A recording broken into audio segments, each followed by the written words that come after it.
جب علی ابن مہدیار امام زمانہ سے ملنے گئے، 21 سال حج پہ گیا. آج کا حج نہیں کہ جہاز میں بیٹھو 2 گھنٹوں میں امام کی زیارت ہو جائے، نہیں، 21 سال حج پہ گیا. 6 مہینے جس زمانے میں پیدل چلنا پڑتا تھا، بندہ سفر پہ جاتا تھا، مر جاتا تھا، گھر میں وصیت نامہ آتا تھا، جنازہ نہیں آتا تھا. تڑپ، امام کی تڑپ میں روتا تھا. خواب آتا تھا ہر سال، علی ابن مہدیار مکے چلا جا، اس کائنات میں ایک جگہ ہے جہاں پہ تیرا مولا یقین کے ساتھ آتا ہے.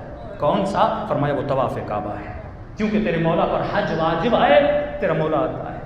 21 سال حج پہ گیا، 21 سال 21 ایئرز حج پہ گیا پیدل. لیکن انسان ہے، حوصلہ جواب دیتا ہے، صبر بھی کتنا کرے. 21ویں سال جب حج پہ گیا، کعبے کے غلاف کو پکڑ کے ہلا ہلا کے کہنے لگا، پروردگارا تم نے حجت الہی کو کیوں مجھ سے چھپایا ہوا ہے؟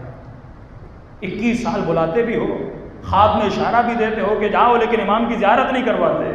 ایک مرتبہ پیٹھ پہ کسی نے ہاتھ رکھا، علی ابن مہدیار اس نے نہیں چھپایا، تیرے عمل نے چھپایا ہے. کہ جیسے مڑا، واقعہ لمبا ہے، پانی آیا، بیچ میں بہت سارے واقعات ہوئے. بالآخر کہتا ہے ایک صحرا میں پہنچا، اس صحرا میں خیمہ لگا تھا جس کے اندر سے سبز نور نکل رہا تھا. اس شخص نے کہا رک جاؤ، میں اذن دخول مانگوں، اگر امام اجازت دیتے ہیں تو خیمے کے اندر جائیں. علی ابن مہدیار کہتا ہے 21 سال کا صبر ایک طرف اور 10 منٹ کا انتظار ایک طرف کہ امام کہیں منع نہ کر دیں. اتنا سفر طے کر کے اب بالکل امام کے قریب ہوں، کہ ایسا نہ ہو کہ میرے وقت کا مولا کہے میں تو اس سے ملنا نہیں چاہتا. کہ جیسے دروازے پہ کھڑا ہوا، وہ شخص آیا، چہرے پہ مسکراہٹ، علی ابن مہدیار کی اجازت مل چکی ہے. کہ جیسے اذن ملا، میں خیمے کے دروازے کی طرف بڑھا. خیمہ زمین پہ تھا، زمین پہ ریتی تھی، کوئی قالیچہ کچھ کپڑا نہیں تھا، لیکن اسی ریتی پر تکیے پڑے ہوئے تھے. جیسے دروازے پہ پہنچا، وہاں پہ ایک تکیہ تھا، اور میرے 2-2.5 فیٹ کے فاصلے پر ایک باریک سا پردہ تھا، جس پردے کے پیچھے میرا مولا بیٹھا ہوا تھا. میں امام کے نورانی چہرے کو دیکھ رہا تھا. امام نے ہاتھ سے اشارہ کیا، قریب ابن مہدیار یہیں پہ بیٹھ جا. میں وہیں پہ بیٹھ گیا اور بڑی حسرت سے اپنے امام کے چہرے کو دیکھنے لگا.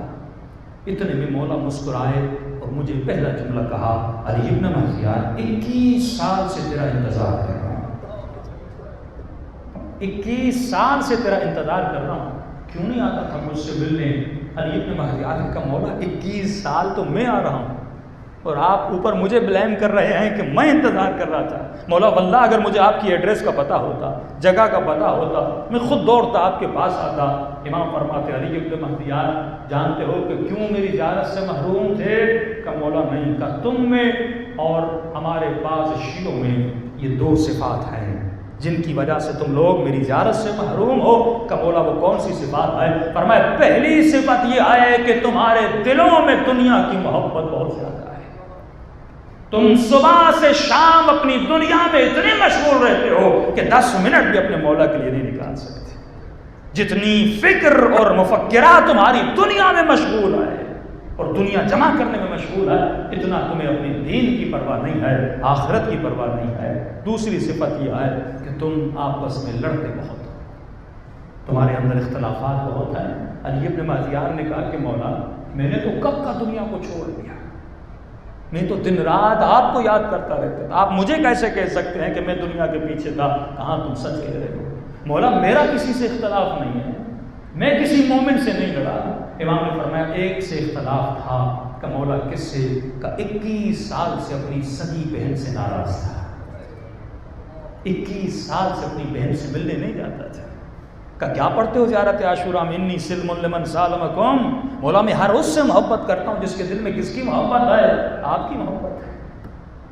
کہ پھر محبت کا معیار تیری ذات ہے یا میری ذات ہے؟ نفرت کا معیار تیری ذات ہے یا میری ذات ہے؟ چاہے سنی ہے، چاہے شیعہ ہے، چاہے ہندو ہے، اگر دل میں ہماری محبت ہے تجھ پر اس سے محبت واجب ہے. لیکن اگر ہم سے بغض رکھنا ہے، ہم سے نفرت ہے، بغض کا معیار تمہاری بیٹی نہیں، تمہارا بیٹا نہیں، تمہارا بھائی نہیں، تمہارا باپ نہیں. بغض کا معیار ہماری ذات ہے، محبت کا معیار خدا کی ذات ہے. ہر اس سے محبت کرو جو محمد اور آل محمد سے محبت کرے، اور ہر اس سے نفرت کرو، تبرہ کرو جو ہم سے اور محمد اور آل محمد سے نفرت کرے.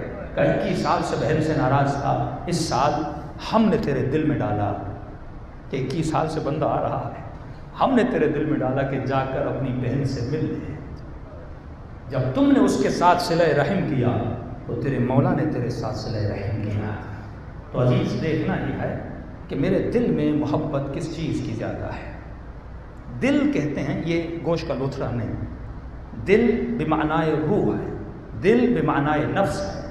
میرے نفس میں کس چیز کی زیادہ محبت ہے. جس طرح چکمک لوہے کو کھینچتا ہے اس طرح جن سے محبت ہے وہ چیزیں ہمیں کھینچتی ہیں. مثلا کوئی حسن پرست ہے، کسی حسین خاتون کو دیکھے گا کھنچتا ہوا جائے گا. کوئی مال پرست ہے، دولت کو دیکھے گا کھنچتا ہوا جائے گا. کوئی علی سے محبت کرتا ہے، ذکر علی کو سنے گا کھنچتا ہوا جائے گا. کوئی حسین کا عاشق ہے وہ کربلا کی طرف کھنچتا ہوا جائے گا. جس سے تجھے محبت ہے تو اس کی طرف تمہارے وجود میں کھنچاؤ پیدا ہوتا ہے. اب تجھے ایک آئینے میں دیکھنا ہے کہ میرے وجود میں کس چیز کا کھنچاؤ زیادہ ہے. اگر دنیا، اہل بیت کبھی نہیں کہتے بزنس نہ کرو، کماؤ نہیں، گھر نہیں بناؤ، بناؤ گاڑیاں بناؤ، گھر بناؤ، لیکن ان چیزوں کا کھنچاؤ اپنے دل میں پیدا نہ کرو. اور اسی کھنچاؤ کو ختم کرنے کے لیے ہم نے کچھ چیزوں کو واجب کیا ہے. کتنا ذکر ہے. میں ہمیشہ ممبر سے کہتا ہوں ایک نیا نقطہ ہے، لوگ اس چیز پہ توجہ نہیں کرتے. جس بھی امام کی زیارت کو جاتے ہو 4 شہادتیں دیتے ہو. اشہد انک قد اقمت الصلاۃ، گواہی دیتے ہو کہ نہیں؟ میں گواہی دیتا ہوں کہ آپ نے نماز کو قائم کیا. دوسری گواہی وآتیت الزکوٰۃ، میں گواہی دیتا ہوں آپ نے زکوٰۃ دی. اچھا زکوٰۃ کو ہم بڑا ڈھیلا لیتے ہیں. ہاں مولا آپ نے نماز قائم کی، مولا آپ نے امر بالمعروف کیا، مولا آپ نے نہی عن منکر کیا. جو دوسری گواہی یعنی نماز کے بعد جو گواہی دے رہے ہیں، یعنی امر بالمعروف سے پہلے، نہی عن المنکر سے پہلے، وہ کس چیز کی گواہی ہے؟ زکوٰۃ کی گواہی ہے. قرآن کی کوئی بھی ایسی آیت نہیں جہاں خدا کہ اقیموا الصلاۃ وآتوا الزکاۃ، نماز قائم کر زکوٰۃ دے. یہاں تک کہ علی کی ولایت کا بھی جب اعلان ہوتا ہے کہ ایک اللہ تمہارا ولی ہے، رسول تمہارا ولی ہے، اور تیسرا وہ ولی ہے جو حالت رکوع میں زکوٰۃ دیتا ہوا نظر آئے. امام کا اگر تعارف کروا جا رہا زکوٰۃ سے، اور مومن سے کوئی زکوٰۃ دیتے ہو کہ مولانا میرے پاس تو گندم نہیں، میرے پاس تو کشمش نہیں، میرے پاس تو کھجور نہیں، اس نے زکوٰۃ کو گندم اور کشمش سمجھا. جو علی نے انگوٹھی دی تھی وہ گندم تھی؟ جو مولانا نے انگوٹھی دی تھی کیا وہ گندم تھی؟ کیا وہ کشمش تھی یا کھجور تھی؟ تو جو زکوٰۃ آپ کو شرعی زکوٰۃ شیعہ میں بتائی جاتی ہے، 9 اقلام جو بتائے جاتے ہیں، وہ اور زکوٰۃ ہے. جس زکوٰۃ کا قرآن ذکر کر رہا ہے، زکوٰۃ ایک گرینڈ سرکل ہے جس کے اندر خمس بھی ہے، صدقہ بھی ہے، خیرات بھی ہے، غریب کی مدد بھی ہے. اس پورے تصور کو زکوٰۃ کہتے ہیں. کہ میں گواہی دیتا ہوں کہ آپ نے نماز قائم کی اور زکوٰۃ دی. علی مسجد میں نماز پڑھتے تھے اور رات کے اندھیروں میں بوریاں اٹھا کے غریبوں میں جا کے تقسیم کر دیتے تھے. ایک بندہ وہ ہے جو چیک لکھ دیتا ہے بھائی میں نے 1 لاکھ فلاں غریب کی مدد کی. علی کا طریقہ نہیں ہے. ورنہ علی بھی چاہتے تو انہی کھجوروں کو، انہی روٹیوں کو قمبر کو دیتے، قمبر تقسیم کر کے لاتا. علی کے پاس غلام جاتا تھے، خود غریبوں کے در پہ جاتے تھے، تقسیم کرتے تھے. کیوں؟ تاکہ غریبوں کی غربت کا احساس ہو، یتیموں کی یتیمی کا احساس ہو. وآتوا الزکاۃ. ہم میں سے کتنے لوگ ہیں جو زکوٰۃ دیتے ہیں؟